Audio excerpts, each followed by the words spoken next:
Hello বন্ধুরা, আমি বৃষ্টি তোমাদের জন্য নিয়ে চলে এসেছি আরও একটা নতুন ব্লগ। আজকে সকালবেলায় উঠেই আমি আগে স্নানটা সেরে নিয়েছি।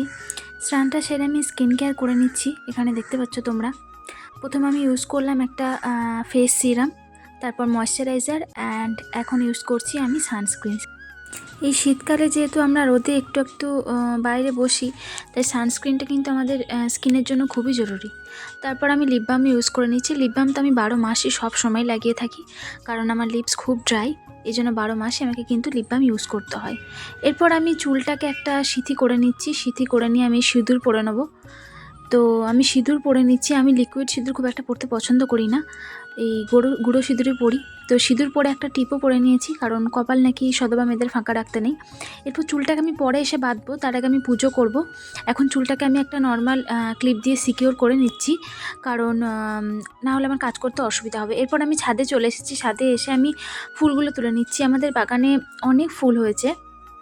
ছাদে যে বাগান রয়েছে তাতে দোপাটি, নয়নতারা থেকে শুরু করে এই যে ফুলগুলো, নীলকণ্ঠ ফুল, গাঁদা ফুলে ফুটতে শুরু করেছে। এখন শীতকাল আসছে, এবার তো আরোই ফুল ফুটবে।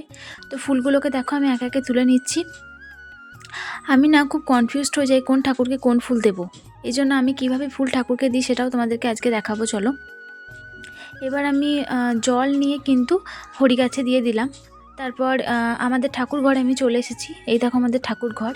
এবং আর একটা ইন্টারেস্টিং বিষয় তোমরা কি দেখবে, এই দেখো কার্তিক ঠাকুর, যেটা পরশুদিন রাতে আমাদের পাড়ার ছেলেরা আমাদের বাড়িতে ফেলে দিয়ে গেছে। আমার যেহেতু নতুন বিয়ে হয়েছে, তাই কার্তিক ঠাকুরটা কিন্তু ফেলে দিয়ে গেছে। নতুন না, 1.5 বছর অলরেডি হতে চললো। আগের বছর দেয়নি, এই বছর নাকি দিয়ে গেছে। এরপর আমি প্রদীপের মধ্যে সলতেটা দেখো ঠিক করে ভরে নিচ্ছি। এই সলতেগুলো হচ্ছে ওড়িশার সলতে, এগুলো এখানে তোমরা পাবে না। তোমরা পুরী টুরি ঘুরতে গেলে এই সলতেগুলো পেতে পারো। এরপর আমি দেখো প্রদীপটাকে সুন্দরভাবে রেডি করে নিচ্ছি। আর ফুলগুলোকে আমি কিন্তু ঠাকুরের পায়ে দেখো দিয়ে দেবো। আমি কিন্তু একটা ফুলও কোন ঠাকুরের কি ফুল আমি অত মনে রাখতে পারি না, তোমাদেরকে আগেই বললাম। ওইভাবে আমি ওই জন্য কোনো ঠাকুরকে উদ্দেশ্য করে কোনো ফুল দিই না।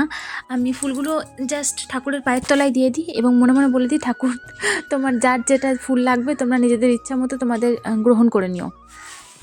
তো ফুল দেওয়া আমার হয়ে গেছে। এবার আমি ঠাকুরকে খাবার দিয়ে দিয়েছি। নকুলদানা ঠাকুরকে আমি দিয়ে দিলাম, আমি জলও দিয়ে দিলাম ঠাকুরকে।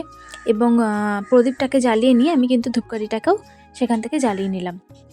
এরপর দেখো আমি সুন্দরভাবে ভক্তি ভরে পুজো করে নিলাম, শাঁখ টাক বাজিয়ে নিলাম। এরপরে আমি চলে এসেছি কার্তিক ঠাকুরের কাছে, কারণ কার্তিক ঠাকুরকে নাকি 3 বেলা খেতে দিতে হয়। এই জন্য কার্তিক ঠাকুরকে আমি খাবারটা দিয়ে দিলাম।